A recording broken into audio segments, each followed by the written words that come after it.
السلام علیکم ورحمۃ اللہ وبرکاتہ۔ الحمد للہ وکفى وسلام علی عباده الذین اصطفى۔ اشہد ان لا الہ الا اللہ وحدہ لا شریک لہ واشہد ان محمدا عبدہ ورسولہ صلی اللہ علیہ وآلہ وسلم۔ اللهم صل على محمد وعلى آل محمد كما صليت على إبراهيم وعلى آل إبراهيم إنك حميد مجيد۔ اللهم بارك على محمد وعلى آل محمد كما باركت على إبراهيم وعلى آل إبراهيم إنك حميد مجيد۔ أما بعد فأعوذ بالله السميع العليم من الشيطان الرجيم من همزه ونفخه ونفثه۔ بسم الله الرحمن الرحيم۔ الذين ينقضون عهد الله من بعد ميثاقه ويقطعون ما أمر الله به أن يوصل ويفسدون في الأرض أولئك هم الخاسرون۔ كيف تكفرون بالله وَكُنْتُمْ أَمْوَاتًا فَأَحْيَاكُمْ ثُمَّ يُمِيتُكُمْ ثُمَّ يُحْيِيكُمْ ثُمَّ إِلَيْهِ تُرْجَعُونَ۔ هُوَ الَّذِي خَلَقَ لَكُم مَّا فِي الْأَرْضِ جَمِيعًا ثُمَّ اسْتَوَىٰ إِلَى السَّمَاءِ فَسَوَّاهُنَّ سَبْعَ سَمَاوَاتٍ وَهُوَ بِكُلِّ شَيْءٍ عَلِيمٌ۔ فاسق وہ لوگ ہیں جو اللہ کے عہد کو توڑ دیتے ہیں، من بعد میثاقہ، اس کے پختہ اور مضبوط کر لینے کے بعد، ویقطعون، اور قطع کرتے ہیں، کاٹ ڈالتے ہیں، قطع تعلقی کرتے ہیں، ما امر اللہ بہ، جس کا حکم دیا ہے اللہ نے، ان یوصل، کہ اس کو ملایا جائے، ویفسدون فی الارض، اور فساد ڈالتے ہیں زمین میں، اولئک هم الخاسرون، یہی وہ لوگ ہیں جو خسارہ پانے والے ہیں، گھاٹا پانے والے۔ کیف تکفرون باللہ، تم اللہ سے کفر کر کیسے سکتے ہو، وکنتم امواتا، تم مردے تھے، فاحیاکم، اللہ نے تمہیں زندگی عطا فرمائی، ثم یمیتکم، پھر وہ تمہیں مارے گا، ثم یحییکم، پھر تمہیں زندہ کرے گا، ثم الیہ ترجعون، پھر تم اسی کی طرف لوٹائے جاؤ گے۔ هو الذی، وہی ذات ہے، خلق لکم، جس نے پیدا کیا تمہارے لیے، ما فی الارض جمیعا، جو کچھ زمین میں ہے سب کا سب، ثم استوى، پھر وہ مستوی ہوا، الی السماء، آسمانوں کی طرف، فسواہن سبع سماوات، پھر ان کو برابر کیا اس نے 7 آسمانوں کی صورت میں، وہو بکل شیء علیم، اور وہ ذات ہر چیز پر ہر طرح کا علم رکھنے والی ذات ہے۔ صدق اللہ العظیم۔ گزشتہ درس میں جو اس سے پچھلی آیت ہے، آیت نمبر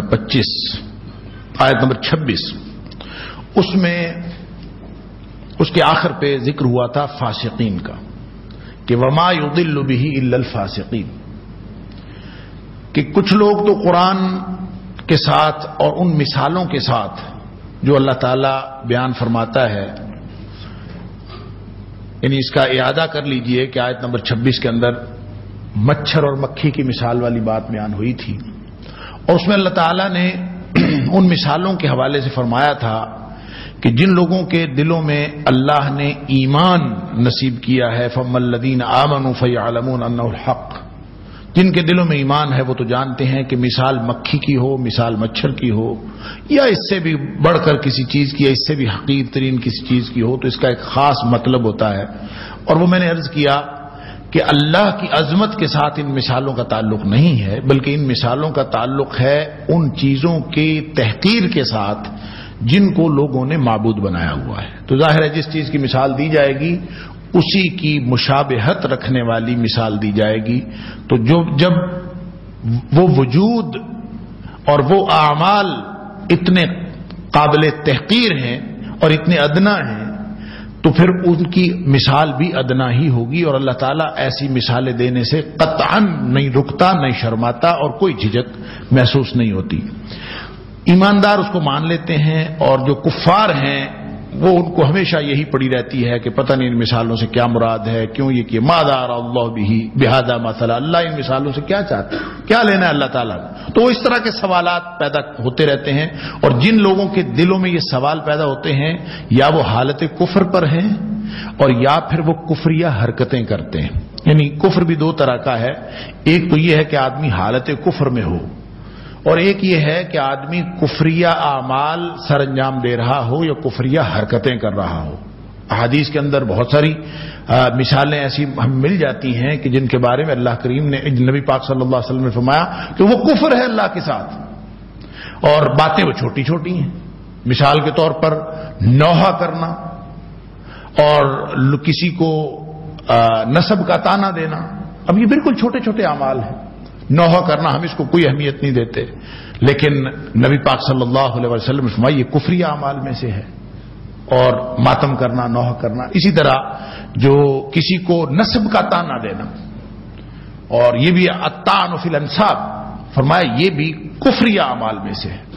اللہ حاذ القیاس سباب المسلم فسوق، بخاری شریف کی حدیث ہے کہ مسلمان کو گالی دینا فسق ہے، وقتالہ کفر، اور اس کو قتل کرنا کفر ہے۔ تو ایک کفریہ حالت ہوتی ہے اور ایک کفریہ اعمال ہوتے ہیں کہ انسان وہ اعمال سر انجام دے رہا ہوتا ہے، تو جتنا زیادہ اس کی زندگی میں وہ کفریہ اعمال کا حصہ ہوگا اتنا زیادہ وہ حالت کفر میں ہوگا۔ انسان ایسے اعمال کرتا رہتا ہے، اللہ تعالیٰ معاف فرمائے۔ لیکن نبی پاک صلی اللہ علیہ وسلم نے فرمایا کہ یہ جو کسی حساب لگانے والے کے پاس جانا، عراف کے پاس، کاہن کے پاس، اس کے پاس جا کے اس سے حساب لگوانا، چاہے وہ قرآن کے نام پر لگا رہا ہو، چاہے وہ کسی بھی چیز کے نام پر لگا رہا ہو، اگر کوئی شخص جا کے حساب لگواتا ہے تو اس کی 40 دن نماز قبول نہیں ہوتی، اور اگر وہ اس کو کہہ دیتا ہے کہ تو سچ کہتا ہے، اس کی تصدیق بھی کر دیتا ہے، ہاں تو نے ٹھیک کہا، تو اس کے بارے میں نبی پاک صلی اللہ علیہ وسلم فرمایا کہ اس نے پھر کفر کیا بما انزل علی محمد صلی اللہ علیہ وسلم، جو کچھ نبی پاک صلی اللہ علیہ وسلم پر نازل کیا گیا ہے اس سے اس نے کفر کر دیا۔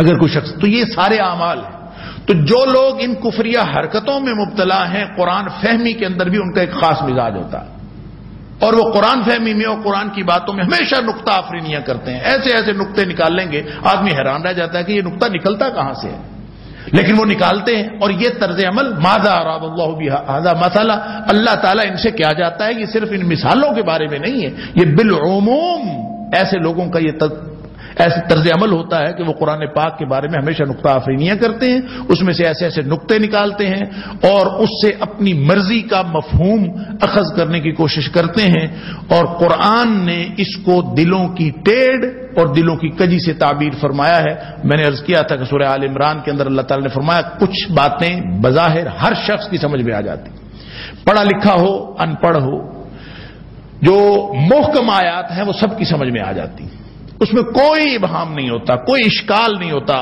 اور اصل میں ہدایت کے ساتھ انہی کا تعلق ہوتا۔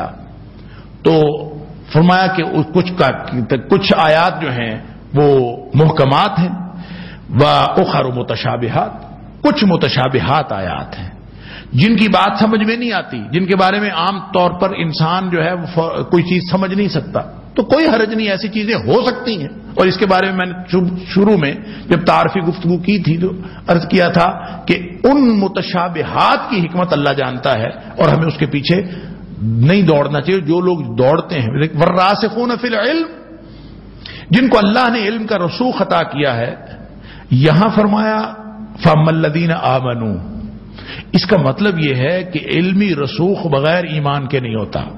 وہاں پہ فرمایا وَالرَّاسِخُونَ فِي الْعِلْمِ، جن کے دلوں میں رسوخ فی العلم، جن کو اللہ تعالیٰ عطا فرماتا ہے، وہ کہتے ہیں یقولون کل من عند ربنا، یہ اللہ کی طرف سے ہے اور وہ حق ہے، اللہ کی طرف سے حق ہے، وہ اس کو حق مانتے ہیں۔ لیکن جن کے دلوں میں فَأَمَّا الَّذِينَ فِي قُلُوبِهِمْ زَيْغٌ، جن کے دلوں میں ٹیڑھ اور کجی ہوتی ہے، وہ نقطہ آفرینیاں کرتے ہیں۔ فَيَقُولُونَ، پھر وہ یہ کہتے ہیں کہ فَيَتَّبِعُونَ مَا تَشَابَهَ مِنْهُ ابْتِغَاءَ الْفِتْنَةِ وَابْتِغَاءَ تَأْوِيلِهِ، وہ پھر دوڑتے ہیں ان کے پیچھے کہ اس نقطے کا کیا مطلب ہے اور اس نقطے کا کیا مطلب ہے.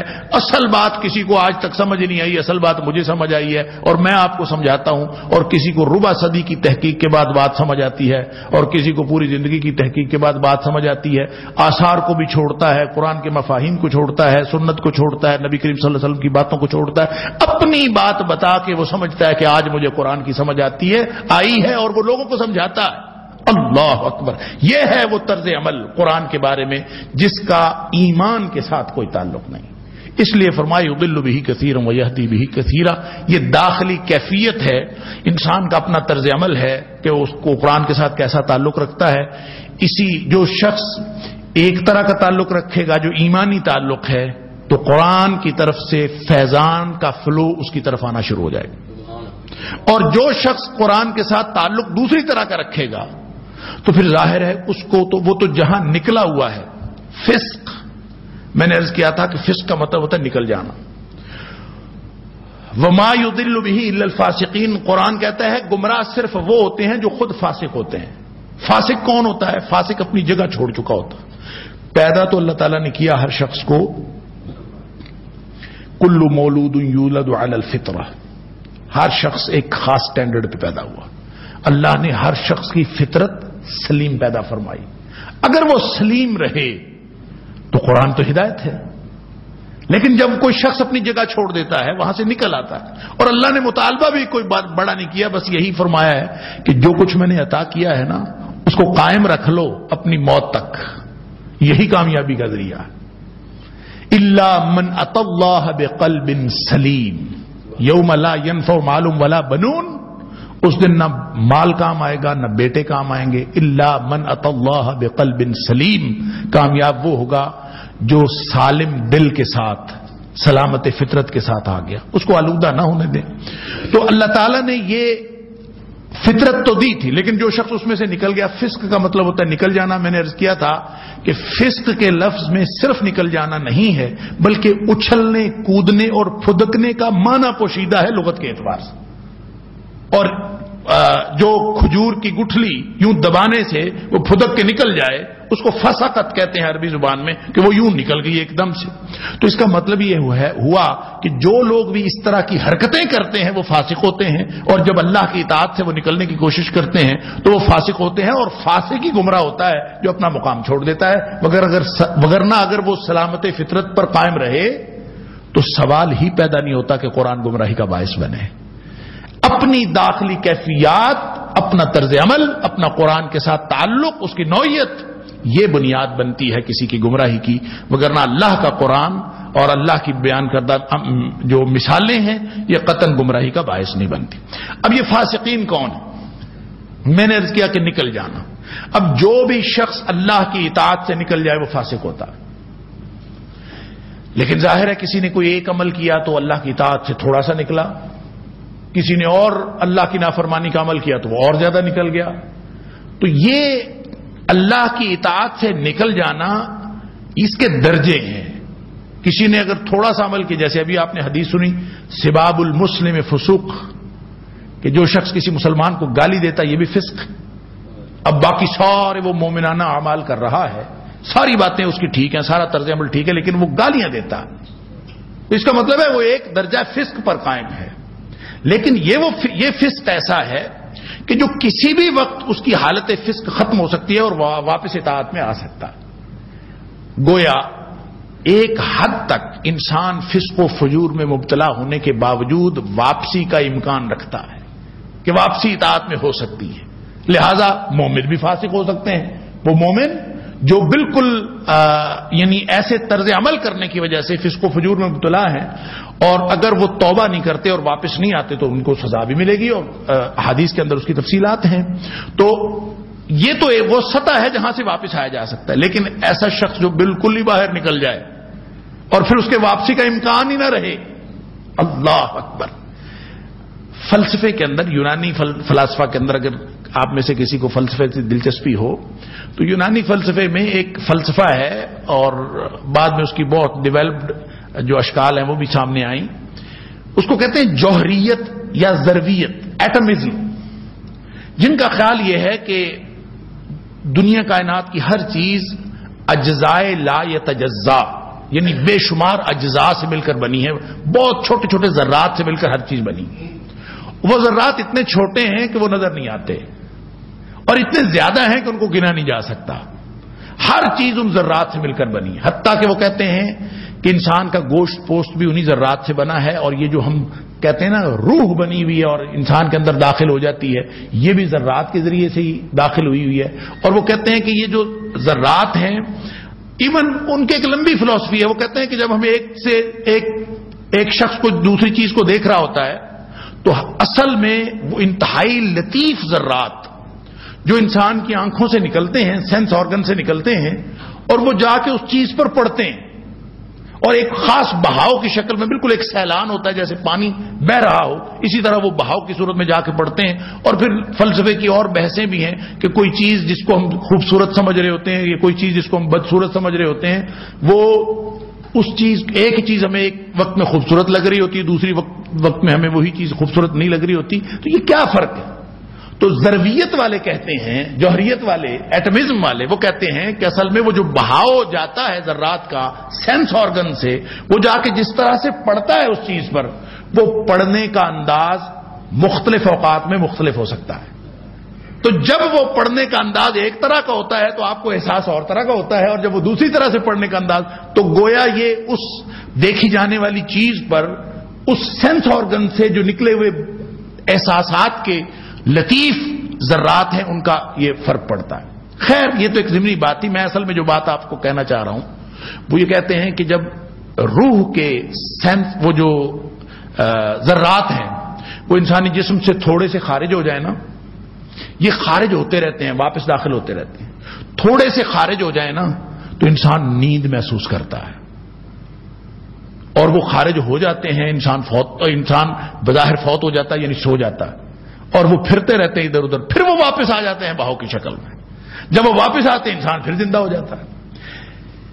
باہر نکلے انسان، موت یعنی نیند بھی موت کی بہن ہے، نبی پاک صلی اللہ علیہ وسلم فرمایا، اور پھر واپس آئے. لیکن وہ کہتے ہیں کہ جب یہ سارے نکل جائیں نا، تھوڑے سے نکل جائیں، 20%، 50%، 80%، 90% بھی نکل جائیں تو واپس آ جاتے ہیں اور زندگی مل جاتی ہے. لیکن جب 100% نکل جائیں تو دوبارہ نہیں آ سکتے. جب سارے نکل جائیں تو پھر وہ دوبارہ نہیں آ سکتے. فسق کا بھی یہی معاملہ ہے. اور وہ کہتے ہیں کہ جب سارے نکل جائیں تو انسان فوت ہو جاتا ہے. پہلے نیند تھی جس کے بعد زندگی آ جاتی ہے، لیکن جب وہ سارے نکل گئے تو اعادہ معدوم ناممکن ہے. ایک دفعہ وہ نکل گیا تو بس وہ نکل گیا. جب ایک دفعہ فوت ہو گیا تو دوبارہ اس کو زندگی نہیں مل سکتی. ان کا خیال یہ ہے. مجھے یہ لگتا ہے کہ جو فسق کو ہم جب دیکھتے ہیں تو اللہ کی اطاعت میں سے نکل جانے والا ہر عمل وہ فسق ہے. لیکن چھوٹا فسق، پھر اس سے بڑا فسق، پھر اس سے بڑا فسق، اور یوں کرتے کرتے یہی وجہ ہے کہ قرآن نے یہ فاسقین کا لفظ اہل ایمان کے لیے بھی استعمال کیا ہے، اہل کفر کے لیے بھی استعمال کیا.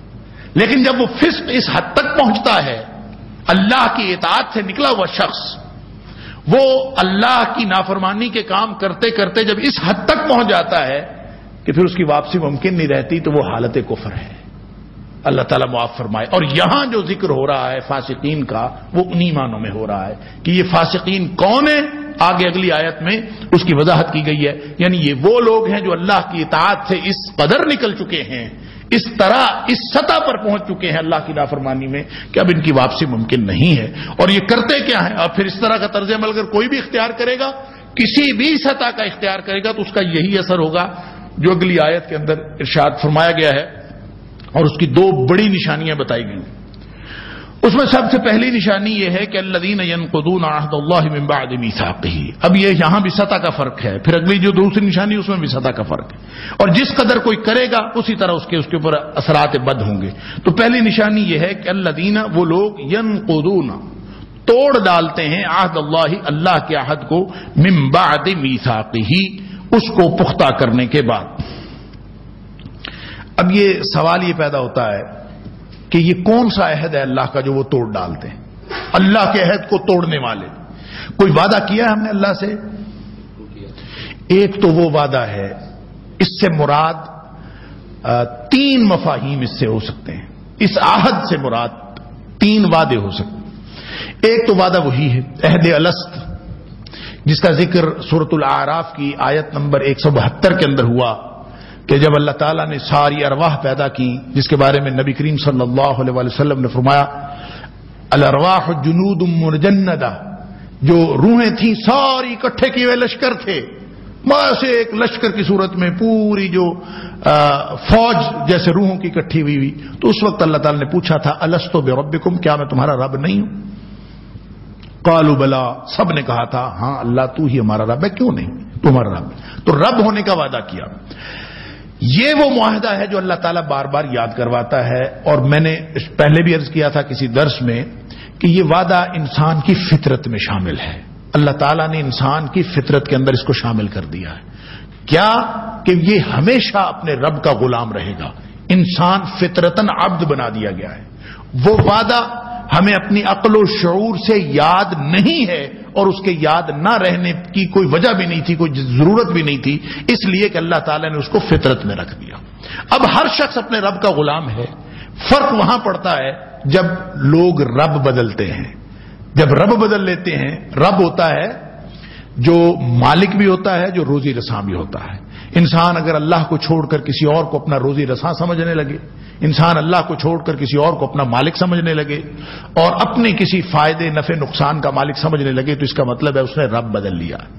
بھلے وہ اللہ کو خالق مانتا رہے، بھلے وہ اللہ کو مالک مانتا رہے، لیکن جب وہ عملاً کسی اور کو اپنا مالک تسلیم کرتا ہے اور کسی اور کو اپنا رازق تسلیم کرتا ہے، تو اس کا مطلب اپنا رب بدل لیتا ہے. ہوتا یہ رب کا غلام ہی ہے، لیکن پھر اللہ جو رب العالمین ہے اس کا غلام نہیں ہوتا، بلکہ کسی اور کا غلام ہوتا. تو یہ ایک تو اس عہد سے مراد وہ عہد ہے. دوسرا عہد وہ جو عمومی عہد نبی اکرم صلی اللہ علیہ وسلم نے اور دیگر تمام انبیاء نے اپنی امتوں کو جو اوامر و نواہی کی وصیت کی، جو حکم دیا کہ اللہ کے حکم ماننے ہیں، اور جتنے بھی انبیاء آئے، اللہ تعالیٰ فرماتا ہے کہ جتنے بھی انبیاء ہم نے اس دنیا میں بھیجے وہ صرف ایک ہی ان اعبدوا اللہ واجتنبوا الطاغوت، ایک ہی تعلیم دیتے ہوئے آئے، ان اعبدوا اللہ واجتنبوا الطاغوت. یہ تھا وہ بنیادی نقطہ، مشترکہ نقطہ دعوت تمام انبیاء کا کہ اللہ کی بندگی کرو، اللہ کے غلام بن جاؤ، واجتنبوا الطاغوت، اور طاغوت سے بچ جاؤ.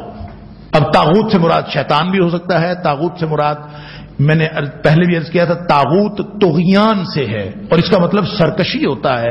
اور ہر وہ نظریہ، ہر وہ حالت، ہر وہ وجود، ہر وہ چیز جو اللہ سے انسان کو باغی کر دے اور اللہ سے غافل کر دے، وہ طاغوت ہے. لہذا اس میں شیطان بھی شامل ہے، اس میں بت بھی شامل ہیں، اس میں پوری دنیا کی ہر چیز شامل ہے مخلوقات میں سے جو اللہ کی یاد سے اور اللہ کی توحید سے انسانوں کو غافل کر دیتی ہے. لہذا یہ مرکزی نقطہ تو ایک عہد اس سے مراد یہ ہو سکتا ہے. اور تیسرا عہد جو تورات کے اندر ذکر ہے اس کا کہ ایک نبی آنے والا ہے صلی اللہ علیہ وآلہ وسلم، اور وہ جب آئیں گے تو اس وقت اللہ تعالیٰ نے وعدہ لیا تھا کہ جب وہ نبی آئیں تو تم سب نے ان کی پیروی کرنی. تو یہ تینوں عہد یا یہ عہد کی تینوں قسمیں، ان سے کوئی بھی مراد ہو تو اصل مفہوم اور اصل ربط کے اعتبار سے تو ایک ہی ہے. نبی کریم صلی اللہ علیہ وسلم کی اطاعت کا وعدہ تورات میں ہو، یا عہد الست ہو، یا پھر نبی کریم صلی اللہ علیہ وسلم کا اور دیگر انبیاء کا یہ حکم ہو کہ تم سب نے اللہ کی بندگی کرنی ہے اور شیطان اور طاغوت سے بچنا ہے. یہ تینوں کے تینوں عہد مفہوم کے اعتبار سے ایک ہیں کہ تم سب اللہ کی اطاعت میں آ جاؤ. اس کا مطلب یہ ہوا کہ جو شخص بھی اللہ کی اطاعت سے نکلنے کی کوشش کرتا ہے وہ ایک طرف تو عہد توڑ رہا ہوتا ہے، وہ اس وعدے کی پابندی ختم کر رہا ہوتا ہے، وہ وعدہ خلافی کر رہا ہوتا ہے، دوسری طرف ساتھ ہی ساتھ وہ فسق میں مبتلا ہو رہا ہوتا ہے. تو فسق اصل میں اللہ کی اطاعت سے نکلنے، اللہ کے وعدے کو پس پشت ڈالنے. اور اللہ کا وعدہ کیا ہے؟ جب ہم خلوت میں ہیں، ہم جلوت میں ہیں، کوئی بھی موقع ایسا نہیں جہاں ہمارے اوپر اللہ کے رسول صلی اللہ علیہ وسلم کی پیروی یا اللہ کے بندگی، شیطان سے بچاؤ، اور پھر اس عہد الست اپنے رب کے ساتھ جو وابستگی ہے، اس سے کسی ایک لمحے بھی ہمارے پاس غافل ہونے کی گنجائش نہیں ہے. جب کوئی شخص ہوتا ہے تو تو اس وقت وہ فسق میں مبتلا ہوتا ہے. کوئی شخص یہ نہ سمجھے کہ میں چونکہ مومن ہوں، میں ساری نمازیں پڑھتا ہوں، میرے سارے طرز عمل درست ہیں اور کوئی ایک آدھ کام کر لینے سے کچھ نہیں ہوتا. اللہ اکبر. نبی پاک صلی اللہ علیہ وسلم نے فرمایا الایمان یزید و ینقص. ایمان تو کم زیادہ ہوتا رہتا ہے.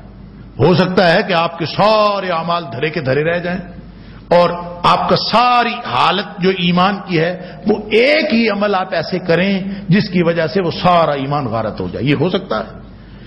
پھر اگر نیک عمل کریں گے وہ واپس بھی آ سکتا ہے. یہ مسلسل پوری زندگی کا عمل.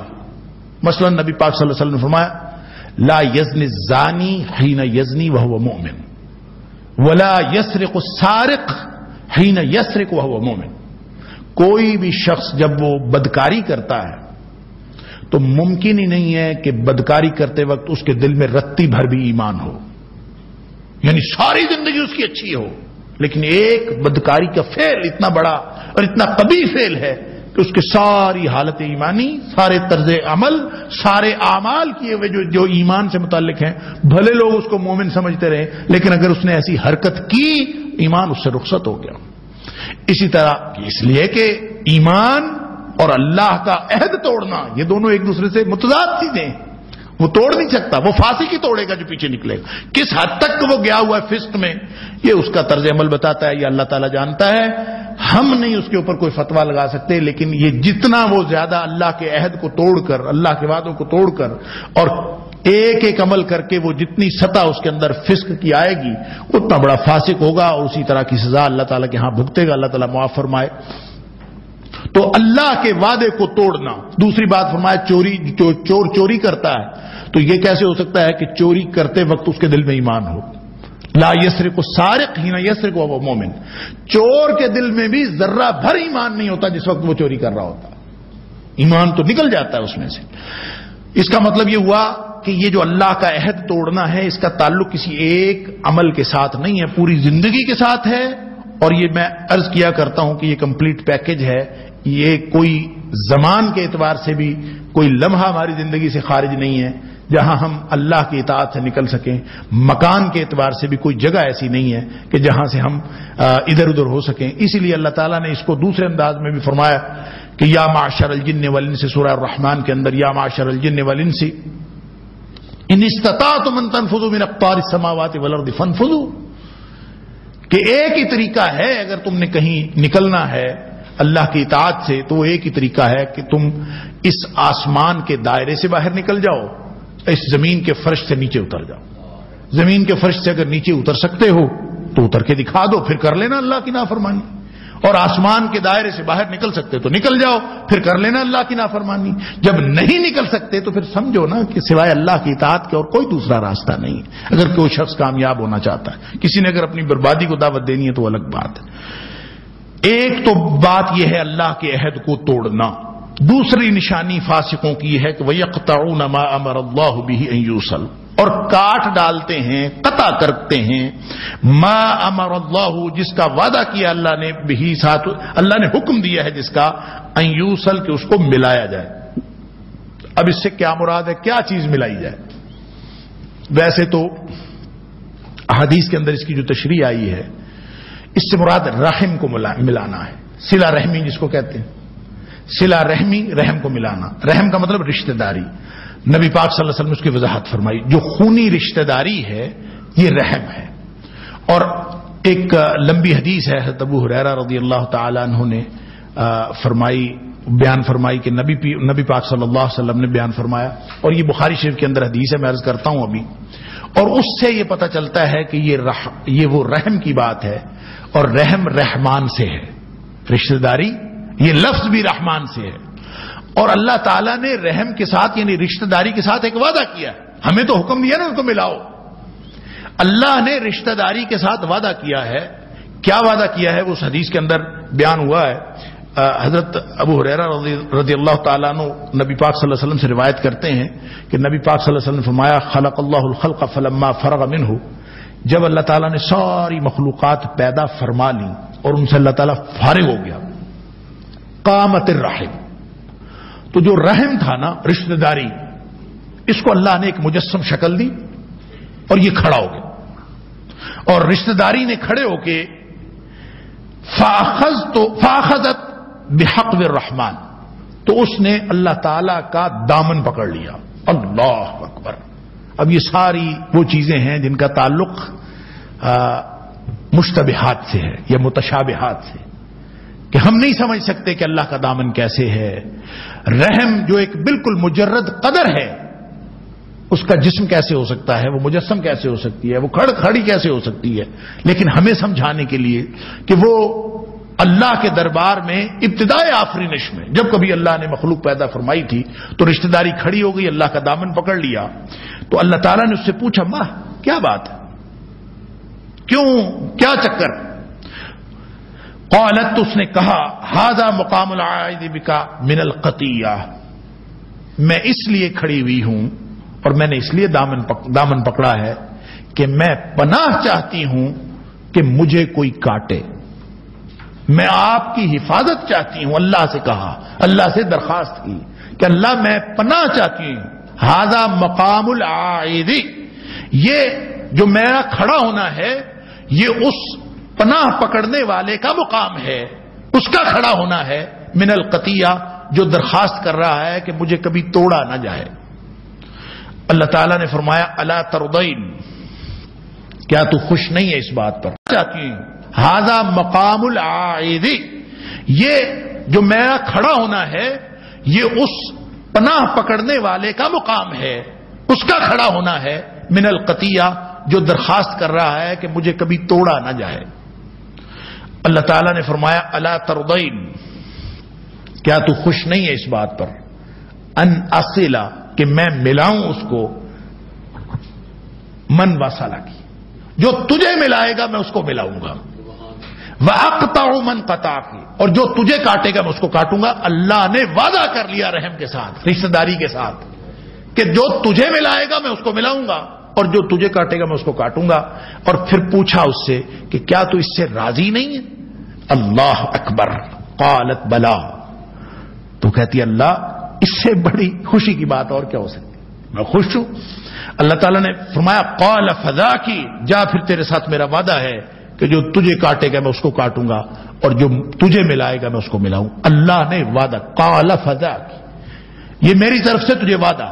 اللہ اکبر.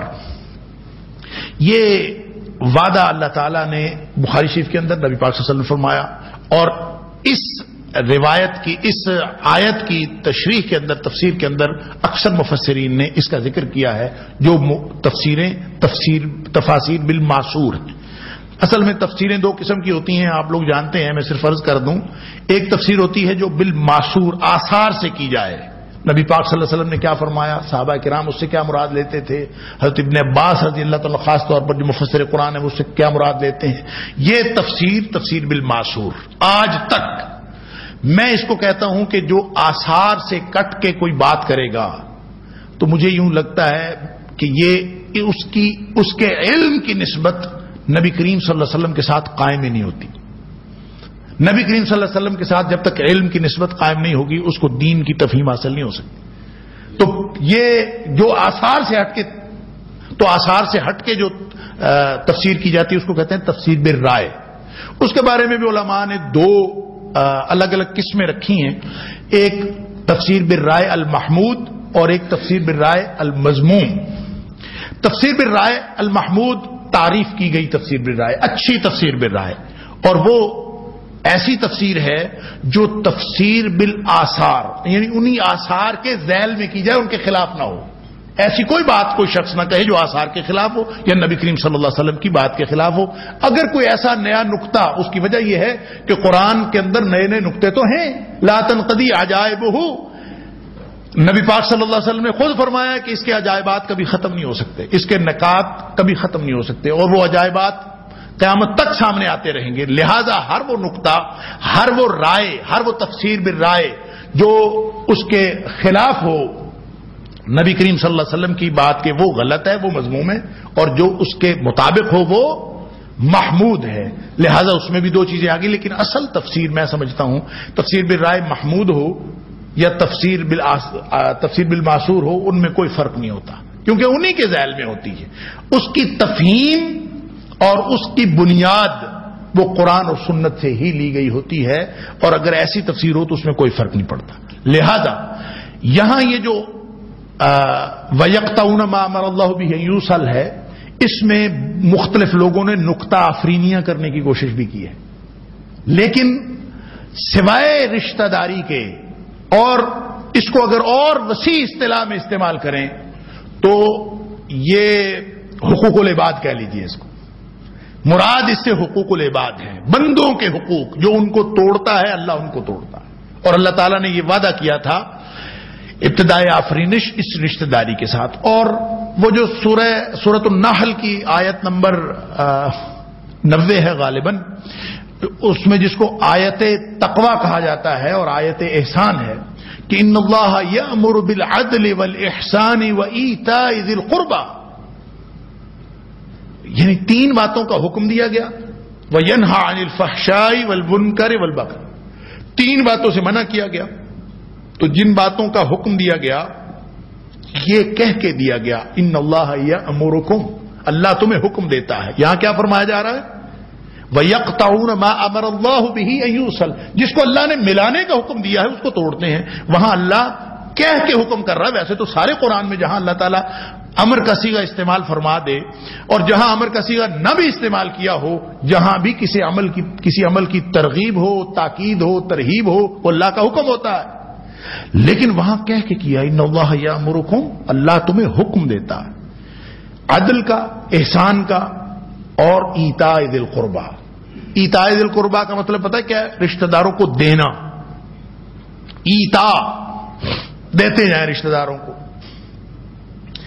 اس کا مطلب یہ ہوا کہ یہ جو حقوق ہیں یہ یک طرفہ ہیں، ایتاء دینا ہے، اس کا حساب رکھنا ہے، دینا کیا ہے، لینے کا حساب نہیں رکھنا۔ یعنی یہ تو فرمایا ہی نہیں کہ ان کے ساتھ آپ ایسا تعلق رکھو۔ یعنی صحابی پوچھتا ہے اللہ کے رسول صلی اللہ علیہ وسلم جو رشتہ دار مجھ سے ٹوٹتا ہے اس سے میں کیسے جڑوں؟ جو جڑتا ہے اس سے تو میں جڑتا ہوں، جو ٹوٹتا ہے اس سے میں کیسے جڑوں؟ تو فرمایا سل من قطعک، جو تم سے ٹوٹتا ہے اسی سے جڑنا ہی تو رشتہ داری کا جوڑنا ہے، وہی تو ہے اصل میں صلہ رحمی، جو ٹوٹتا ہے اس سے جڑو، اور جو جڑتا ہے اس سے تو سب جڑتے ہیں۔ آپ کو اگر کوئی بڑے بڑے گفٹ لا کے دیتا ہے اور آپ کی کوئی مالی خدمت بھی کرتا ہے، معاشرتی طور پر بھی آپ کا دست و بازو بنتا ہے، تو اس کے تو آپ ویسے ہی احسان مند رہتے ہیں، اور اس کے ساتھ اچھے تعلقات رکھنے پر اللہ حکم دے یا نہ دے آپ اپنی ذاتی مفاد کے لیے اس کے ساتھ اچھے تعلقات رکھتے ہیں۔ مسئلہ تو اس کا ہے جو بیچارہ نہ گفٹ دے سکتا ہے، نہ معاشرتی طور پر دست و بازو بن سکتا ہے، نہ اس کے پاس کوئی ایسا سوشل سٹیٹس ہے کہ وہ آپ کو کبھی کوئی، نہ اس کی کوئی ایسی نیو سینس ویلیو ہے کہ آپ کو زندگی میں کبھی اس کے ساتھ کام بھی پڑے، ہے آپ کا رشتہ دار، مسئلہ تو اس کے ساتھ جڑنے کا ہے جو آپ سے ٹوٹا بھی ہوا ہے اور آپ کو کچھ کا فائدہ بھی نہیں ہے، اس کے ساتھ جڑے۔ اللہ یہ حکم دے رہا ہے وَإِيتَاءِ ذِي الْقُرْبَى، جس کی رشتہ داری اللہ نے بنا دی ہے اس کے ساتھ، اور یہ سارے درجہ بدرجہ ہیں۔ ماں سے یہ سلسلہ شروع ہوتا ہے، پھر باپ ہے، ماں سے شروع ہو کے پھر باپ ہے، پھر بہن بھائی ہیں، پھر درجہ بدرجہ، پھر یہ پورے جو جتنی جہاں تک رشتہ داری چلے، اگر کوئی شخص کہیں سے چلتا پھرتا بھی رشتہ دار بن گیا ہے، جیسے آؤٹ آف فیملی شادیاں ہو جاتی ہیں بچے بچیوں کی، تو ظاہر ہے وہ بھی ساتھ رشتہ داروں میں شامل ہو جاتے ہیں۔ تو جہاں تک بھی یہ دائرہ پھیلتا ہے، اس قرابت کا اللہ نے احترام سکھایا ہے، اور اس کو جوڑنے کا اور اس کو ملانے کا حکم دیا ہے، اور جو توڑے گا اس کو اللہ توڑے گا، اور جس کو جوڑے گا اس کو اللہ تعالیٰ جوڑے گا۔ اب دیکھ لیجئے، اس کو اور وسیع اصطلاح میں کہہ دیں تو یہ حقوق العباد ہے، رشتہ داری سے بھی آگے بڑھ کے، چونکہ رشتہ داری کا یہاں پہ صرف ملانے کی حد تک ہے نا، تو رشتہ داری بدرجہ اولا آ گئی، لیکن اس رشتہ داری سے آگے سارے حقوق العباد آ گئے، کیونکہ صرف رشتہ دار ہمسایہ ہو تو اس کے دو حق ہیں، ایک حق رشتہ داری، ایک حق ہمسائیگی، اور جو رشتہ دار نہ ہو حق تو اس کا بھی ہے نا، ہے ہمسایہ تو اس کا بھی حق ہے۔ تو اس کا مطلب یہ ہوا کہ حقوق العباد جو جملہ حقوق العباد جو اللہ کریم نے ہمارے اوپر عائد کیے ہیں اور جس کی تفصیلات نبی پاک صلی اللہ علیہ وسلم نے فرمائی ہیں، وہ تمام کے تمام حقوق جو ہیں وہ اس میں آ جاتے ہیں. وَيَقْطَعُونَ مَا أَمَرَ اللَّهُ بِهِ أَن يُوصَلَ، کہ ان کو ملانے کا حکم دیا ہے اور ان کو دینے کا حکم ہے، ان کو جوڑنے کا حکم ہے. جو ان اللہ کے بندوں سے، اللہ کی مخلوقات سے جڑ گیا، یہ ہے حکم اصل میں اللہ کا جوڑنے کا. دیکھیں نا، ہمسائے کے بارے میں نبی پاک صلی اللہ علیہ وسلم نے فرمایا کہ یہ جو جبریل علیہ السلام آئے اور اتنا مجھے کہا ہمسائے کا خیال رکھنا ہے، ہمسائے کا خیال رکھنا ہے. ما زال جبریل یوصینی بالجار، لگے رہے جبریل علیہ السلام مجھے ہمسائے کے بارے میں تلقین کرتے، لگے رہے حتی ظننت انہ سیورثہ، مجھے یہ شک پڑ گیا، یہ گمان ہونے لگا کہ اب اگلا حکم یہ آ جائے گا کہ ہمسایہ جو ہے وہ وراثت میں بھی شامل ہے. یعنی اس قدر مجھے گمان ہوا. نبی پاک صلی اللہ علیہ وسلم حتی ظننت انہ سیورثہ، ایک حکم لے کے آئے گا، بس یہی رہ گیا تھا کہ وہ وراثت میں بھی حصہ دار بنا دے، وگرنہ اتنی زیادہ تلقین ہوئی. یہ سارے، بلکہ قرآن تو کہتا ہے والصاحب بالجنب، جو ساتھ بیٹھا ہوا ہے نا، پہلو کا ساتھی، اس کا بھی حق ہے. اللہ اکبر. یعنی آپ بس میں بیٹھے ہیں تو ساتھ والی سواری کا بھی حق ہے، چاہے آپ جانتے ہیں اس کو چاہے آپ نہیں جانتے. آپ یہاں بیٹھے ہیں، آپ کے جو ساتھ بیٹھا ہے اس کا حق زیادہ ہے بنسبت اس کے جو ذرا دور بیٹھا ہے. یہ وہ ساری ایک نظام ہے جوڑنے کا اور جڑنے کا جو اللہ کریم نے ہمیں اس حکم کے تحت وَيَقْطَعُونَ مَا أَمَرَ اللَّهُ بِهِ أَن يُوصَلَ، اس کو نہیں توڑنا. یہ جو سسٹم اللہ نے بنایا اس کو نہیں توڑنا. اب سمجھیے ذرا بات کو، پوری بات کیا ہو گئی. دو نشانیاں بیان کی، وَيَنقُضُونَ الَّذِينَ يَنقُضُونَ عَهْدَ اللَّهِ مِن بَعْدِ مِيثَاقِهِ، اللہ کے وعدے کو پختہ کرنے کے باوجود، من بعد میثاقہ، پختہ کرنا. ایک تو اس سے مراد وہ تھا جو قالوا بلا کہہ کے ہم نے پختہ کیا تھا، دوسرا یہ کہ ہم نے کلمہ پڑھا اللہ اور اس کے رسول صلی اللہ علیہ وسلم کا. تو جب ہم نے کلمہ پڑھا تو اس کو توڑا. اگر وہ تورات والا عہد لیں من بعد میثاقہ، تو اس کا مطلب ہے کہ یہودیوں نے، بنی اسرائیلیوں نے تورات کو مانا تھا نا کہ ہم کریں گے. انتظار کرتے تھے، قرآن کہتا ہے انتظار کرتے تھے کہ وہ نبی کریم صلی اللہ علیہ وسلم آئیں گے تو پھر ہم ان کے ساتھ مل کے فتح حاصل کریں گے. اور جب آ گئے نبی پاک صلی اللہ علیہ وسلم، پہچان بھی لیا کہ یہ وہی نبی ہیں، تو من بعد میثاقہ ہی اس کو توڑ ڈالا. الذین ینقضون عہد اللہ، اللہ کے وعدے کو توڑ ڈالا. ایک طرف اللہ کے حقوق ہو گئے، حقوق اللہ، اور ایک طرف اللہ کے بندوں کے حقوق ہو گئے. پورا دین یہی ہے نا، حقوق اللہ اور حقوق العباد. گویا پورا دین اس میں بتایا گیا ہے، اور جو اس میں سے نکلتا ہے وہ فسق کی اس سطح پر چلا جاتا ہے جس کو کفر کہا جاتا ہے، اور اس کے واپس آنے کے کوئی امکانات نہیں ہوتے، جو ان دونوں چیزوں کو توڑ دیتا. یہ ایک تو ان دونوں چیزوں کے، یعنی ان دونوں نشانیوں کے کا ایک تعلق تو اللہ کریم کے ساتھ ہے کہ اللہ تعالیٰ یقیناً ایسے لوگوں کو نہ ہدایت دیتا ہے، وما يضل به الا الفاسقین، یہ لوگ ہدایت بھی کبھی نہیں حاصل کر سکتے، ہمیشہ گمراہ رہتے ہیں اور گمراہی کے راستے پر چلتے رہتے ہیں. قرآن پڑھ کے بھی ان کو گمراہی ملتی، قرآن کی مثالیں سن کے ان کو گمراہی ملتی، قرآن کی نقطہ افرینیاں کر کے گمراہی خریدتے ہیں، پڑھ قرآن رہے ہوتے ہیں، حقیقت میں گمراہی لے رہے ہوتے ہیں. یہ ان کا یہ وہ تعلق ہے جس کا اللہ کے ساتھ تعلق ہے، اور اللہ تعالیٰ ان کے ساتھ قیامت کے دن کیا کرے گا، وہ جو بھی حشر ان کا ہوگا. ایک تعلق اور ایک اثر ان کا دنیاوی اعتبار سے فوری طور پر ظاہر ہوتا ہے، اور جس کو نہ صرف سب دیکھتے ہیں اور وہ اس کو ملاحظہ کرتے ہیں، بلکہ سب اس کو بھگتتے ہیں اور سب اس کا خود مشاہدہ کرتے ہیں، اور وہ یہ حرکتیں کرنے والے بھی اور ان کے ارد گرد کے لوگ سب مشاہدہ کرتے ہیں. اور اللہ تعالیٰ نے اسی سیکوینس میں اس کو بیان فرمایا. وہ کیا ہے؟ فرمایا وَيُفْسِدُونَ فِي الْأَرْضِ، زمین میں فساد پھیلتا ہے. یہ دونوں باتیں ایسی ہیں کہ زمین میں جتنا فساد ہے درجہ بدرجہ بات انہی دونوں میں سے کوئی نہ کوئی ہوگی. اللہ کی اطاعت سے کوئی شخص نکلے تو دنیا میں فساد پھیلتا ہے، کسی کا حق کوئی غصب کرے تو دنیا میں فساد پھیلتا ہے. یہ دو ہی باتیں ہیں جس سے فساد پھیلتا ہے. لہذا دیکھ لیجئے، زمین اگر پوری روئے زمین، کسی ایک ملک کی بات نہیں، اگر فساد سے بھری پڑی ہے نا، تو اس کا مطلب ہے کہ کہ یہ دو باتوں میں سے کوئی ایک بات ہو رہی ہے یا یہ دونوں باتیں ہو رہی ہیں. اللہ کی اطاعت، اس سے لوگ نکل گئے ہیں، اللہ کی نافرمانی ہو رہی ہے، اللہ کے عہد کو توڑا جا رہا ہے. اور اگر اللہ کے، اور یا دوسری بات یہ ہے کہ اللہ کے بندوں کو توڑا جا رہا ہے اور اللہ کے بندوں پر ظلم کیے جا رہے ہیں. اگر یہ ان دو میں سے کوئی ایک بات نہیں ہو رہی، دنیا میں فساد نہیں ہو سکتا. فساد صرف ان دونوں وجوہات سے ہوتا ہے. یہ اس کا لازمی نتیجہ فرمایا الذین ینقضون عہد اللہ من بعد میثاقہ ویقطعون ما امر اللہ بہ ان یوصل ویفسدون فی الارض. زمین میں فساد کی وجہ سمجھ میں آ گئی.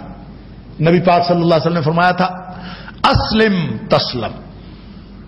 لوگو امن چاہیے تمہیں تو اسلم، اسلام لے آؤ، تسلم، تمہیں امن مل جائے گا، سلامتی میں آ جاؤ گے، فساد ختم ہو جائے گا. تو اللہ کے قرآن کی آواز آج بھی اسی طرح گونج رہی ہے جیسے نبی اکرم صلی اللہ علیہ وسلم نے وادی بطحا سے اس کا آغاز فرمایا تھا کہ جو بھی کوئی شخص آج اسلام قبول کر لے گا اور اللہ کی اطاعت میں آ جائے گا، اللہ کے بندوں کے ساتھ اس طرح سے جڑ جائے گا جس طرح سے اللہ کا حکم ہے، تو زمین میں فساد ختم ہو جائے گا، گھروں کی لڑائیاں ختم ہو جائیں گی، آپس کے معاملات درست ہو جائیں گے، سارے کے سارے معاملات درست ہو جائیں گے اگر کوئی شخص اللہ کے حکم کے مطابق اللہ کے عہد کو نہ توڑے اور اللہ کے بندوں کو نہ توڑے. یہ دو چیزوں کی پابندی کر لیں تو دنیا میں فساد ختم. سورہ احزاب میں فرمایا تھا یا ایھا الذین آمنوا اتقوا اللہ وقولوا قولا سدیدا. بس اللہ سے ڈرتے رہو، اور بات جب کرنی ہے نا کسی کے ساتھ اس میں ول پھیر نہیں رکھنا، سیدھی بات کرو. قولوا قولا، قول سدید.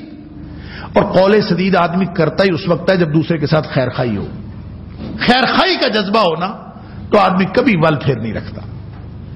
تو فرمایا جب تم سیدھی بات کیا کرو گے نا تو اللہ تعالیٰ تمہارے تمام اعمال کی اصلاح فرما دے گا. اللہ اکبر. اور ساتھ فرمایا کہ تمہارے پچھلے گناہ بھی بخش دے گا. کیسا، یعنی یہ مربوط دین ہے، جڑا ہوا دین، اس میں کوئی ٹکڑیوں میں بٹا ہوا دین نہیں ہے. ایک کا تعلق دوسرے کے ساتھ، دوسرے کے ساتھ پہلے کے ساتھ. کوئی شخص اللہ اور اس کے رسول صلی اللہ علیہ وسلم، ایسا ہو نہیں سکتا کہ بندگی کوئی شخص اللہ کی کر رہا ہو، اس کی معیشت بگڑی ہوئی ہو، اس کی معاشرت بگڑی ہوئی ہو، اس کے سیاست بگڑی ہوئی ہو. اگر وہ اللہ کا بندہ ہے اور وہ اللہ کے بندوں کے ساتھ، یعنی ایک طرف اللہ کی مخلوق ہے، ایک طرف اللہ کی ذات ہے، اللہ کی ذات کے ساتھ بھی جڑے، اللہ کی مخلوق کے ساتھ بھی جڑے. جو اللہ کے ساتھ جڑے، اللہ کی مخلوق سے کٹ جائے، کسی غار میں جا کے بیٹھ جائے، وہ اللہ کا بندہ ہو سکتا ہے؟ نہیں ہو سکتا. اس لیے نہیں ہو سکتا کہ وَيَقْطَعُونَ مَا أَمَرَ اللَّهُ بِهِ أَن يُوصَلَ، اس نے یہ والا پورا حصہ دین کا ایک الگ کر لیا. تو میں یہ اکثر عرض کیا کرتا ہوں، یہ کمپلیٹ پیکج ہے، اس کی ہر کڑی دوسرے سے ملی ہے. اور یہ عبادات سے دیگر سارے شعبے ٹھیک ہوتے ہیں، دیگر سارے شعبے ٹھیک ہوں، عبادات ٹھیک ہوتی ہیں، ہر چیز دوسرے سے جڑی. اللہ اکبر. اور ادخلوا فی السلم کافہ، پورے کا پورا یا داخل ہونا ہے یا نکل آنا ہے. انسان اپنی مرضی نہیں کر سکتا کہ میں یہ چھوڑ دوں یہ کر لوں، کیونکہ ہر چیز یا اللہ کے عہد میں آئے گی اور یا اللہ کے حکم میں آئے گی کہ تم نے ان بندوں سے جڑنا تھا. اور اگر ایسا نہیں ہوتا تو پھر ظاہر زمین کے اندر فساد پھیلے گا، اور جتنا فساد ہے وہ اسی وجہ سے. میرے والد صاحب رحمۃ اللہ علیہ فرمایا کرتے تھے، ازراہ تفنن وہ فرمایا کرتے تھے کہ لوگ آتے ہیں میرے پاس، جی ہمارے گھر میں جھگڑا رہتا ہے. ان سے پوچھیں کیوں جھگڑا رہتا ہے؟ تو خواتین کہتی ہیں جھگڑا اس لیے رہتا ہے میرا بندہ میری بات نہیں مانتا، جھگڑا رہتا ہے. اور بعض کسی اور سے پوچھیں ہاں جی کیوں جھگڑا، کہتے ہیں جی گھر میں جھگڑا رہتا ہے جی بہت. کیوں جھگڑا رہتا ہے؟ جی میرے والد صاحب میری بات نہیں مانتے. یعنی جن کی بات آپ کو ماننی ہے، جب آپ کی شکایت یہ ہو کہ وہ آپ کی بات نہیں مانتے تو پھر جھگڑا تو رہے گا نا بھائی. تو فساد کی ساری وجہ سمجھ آ گئی. فساد ادنا پیمانے پر ہو، اپنے گھر کی سطح پر ہو، ڈومیسٹک لیول کا ہو، تو اس کا مطلب ہے خرابی ڈومیسٹک لیول کی ہے. اور اگر فساد گلوبل لیول کا ہے، عالمگیر فساد ہے، تو اس کا مطلب ہے کہ اللہ کے عہد کو توڑنے کی جو جسارت ہوئی ہے وہ عالمگیر لیول کی ہوئی ہے. اور اللہ کے بندوں کو توڑنے کی جو غلطی ہوئی ہے، جو ظلم ہوا ہے، یہ بھی عالمی لیول کا ہوا. تو جس لیول کا فساد ہے اسے سمجھا جا سکتا ہے کہ ہم کس مقام پر کھڑے ہیں. اللہ تعالیٰ معاف فرمائے. اور پھر صاف بات اللہ تعالیٰ نے نتیجہ بتا دیا کہ فساد عارضی بات نہیں ہے کہ تمہارے بگاڑ پیدا ہو گیا، امن و امان تباہ ہو گیا، چلے کوئی بات نہیں، ایسے زندگی گزار نہیں. فرمایا اولئک هم الخاسرون، جن کا طرز عمل یہ ہے جو اس راہ پر چل پڑے ہیں یا پھر اس راہ پر آخری سطح پر پہنچ گئے ہیں، یہ ہیں وہ لوگ جو خسارہ پانے والے. اولئک اور ہم، یہ میں پہلے بھی عرض کیا تھا، دونوں اکٹھے آئے ہیں. اولئک کا معنی بھی وہ، ہم کا معنی بھی وہ. اکٹھے آنے کا مطلب یہ ہے اولئک هم الخاسرون، یہی ہے خسارہ پانے والے. یعنی اس کے علاوہ اور کون ہو سکتے ہیں؟ اللہ تعالی ہمیں محفوظ فرمائے. کیف تکفرون باللہ وکنتم امواتا فاحیاکم ثم یمیتکم ثم یحییکم ثم الیہ ترجعون. اس پر گفتگو کسی حد تک پہلے ہو چکی کہ اللہ تعالیٰ سوال کرتا ہے تم اللہ سے، اللہ کے ساتھ کفر کر کیسے سکتے ہو، کہ اپنی حقیقت پر غور کرو کہ تم مردے تھے، اللہ نے زندگی عطا فرمائی، پھر تمہیں مارے گا، پھر تمہیں زندہ کرے گا، ثم الیہ ترجعون، پھر تم اللہ کی طرف لوٹائے جاؤ. دو زندگیوں کا، دو موتوں کا اس میں ذکر ہے. اور اس سے یہ پتہ چلتا ہے کہ موت اور زندگی دو الگ الگ اینٹیٹیز ہیں. بعض لوگوں کا خیال یہ ہے کہ زندگی کی عدم موجودگی کی حالت کا نام موت ہے. جہاں پہ زندگی نہ ہو وہاں پہ موت ہوتی ہے. ایسا نہیں ہے. موت الگ ایک وجود ہے اور زندگی ایک الگ وجود ہے. یعنی اس کا ایک وجود کا تصور پازیٹیولی سمجھنا یہ ضروری ہے، یہ ایمان کا تقاضا ہے. بلکہ اگر آپ سورۃ الملک کو دیکھیں تو سمجھ آتی ہے پہلے اللہ نے موت پیدا فرمائی ہے، بعد میں زندگی پیدا فرمائی. الذی خلق الموت والحیات، پہلے موت ہے بعد میں زندگی. تو اس کی تشریحات میں نے گزشتہ درس میں بھی عرض کیا تھا، مختلف باتیں لوگوں نے کہی ہیں، لیکن اجمالاً جو عقیدے کی بات ہے، جو سمجھنے کی بات ہے، اور ساری متشابہات اور متشابہات کے شبہ سے بچ کر ایک طرف ہو کر سمجھنے والی بات ہے، وہ صرف اتنی ہے کہ پہلے عدم تھا، ہم کچھ بھی نہیں تھے، اس کے بعد زندگی کا آغاز ہو گیا. اس عدم کو موت کہا ہے. پھر یہ جو زندگی چل رہی ہے اس کو زندگی کہا ہے. کنتم امواتا، اس سے مراد وہ ہے جب ہم تھے ہی نہیں، موت کی حالت تھی. پھر ہم آگے فاحیاکم، زندگی شروع ہو گئی. چاہے اس کو عالم ارواح سے شروع کر لو، چاہے اس کو شروع کر لیں جب ہم اس دنیا میں پیدا ہوتے ہیں، جہاں سے مرضی شروع کر لیں، لیکن حقیقت یہ ہے کہ پہلے موت پھر زندگی. اور پھر اس کے بعد وہ معروف موت ہے جس کو ہم سب جانتے ہیں. موت کو سمجھے ہیں غافل اختتام زندگی ہے، یہ شام زندگی، صبح دوا میں زندگی. وہاں سے پھر آگے پھر زندگی شروع ہوگی، عالم برزخ، اور پھر حشر، اور پھر جنت جہنم، اور وہ زندگی ہی چلے گی. وہاں پہ پھر موت کوئی نہیں ہے، کیونکہ نبی پاک صلی اللہ علیہ وسلم نے فرمایا موت کو مینڈے کی شکل میں مجسم کر کے لایا جائے گا، لوگوں کے سامنے ذبح کر دیا جائے گا قیامت والے دن، اور لوگوں کو پتہ چل جائے گا اب موت ختم ہو گئی، اب زندگی ہی زندگی. یہ کیوں ذکر کیا اللہ تعالیٰ نے یہاں پہ؟ دو موتوں کا، دو زندگیوں کا. اس پورے رکوع میں، یہاں رکوع کا اختتام ہو رہا ہے، اختتام کی طرف چل رہے ہیں. رکوع کے اختتام، رکوع کا آغاز ہوا تھا اللہ کے توحید کے بیان سے. یعنی اگر آپ پورے رکوع کو ذہن میں رکھیں، اللہ کی توحید بیان ہوئی، اور اللہ کی توحید بیان ہونے کے ساتھ ہی رسالت بیان ہوئی، اور نبی پاک صلی اللہ علیہ وسلم کا لایا ہوا قرآن اس کے حوالے سے چیلنج کر دیا گیا. اس چیلنج کے ذریعے نبی پاک صلی اللہ علیہ وسلم کی رسالت کی حقانیت بیان کر دی گئی. اب اگرچہ ذکر نہیں ہے کہ یہ نبی پاک صلی اللہ علیہ وسلم کی رسالت کی حقانیت بیان ہو رہی ہے، ذکر قرآن کا ہے، ذکر چیلنج کا ہے، لیکن اس چیلنجنگ انداز میں اللہ تعالیٰ نے رسالت بیان فرما دی. گویا وہ عقیدہ، بنیادی توحید، اور پھر رسالت، یہ بیان ہو گیا.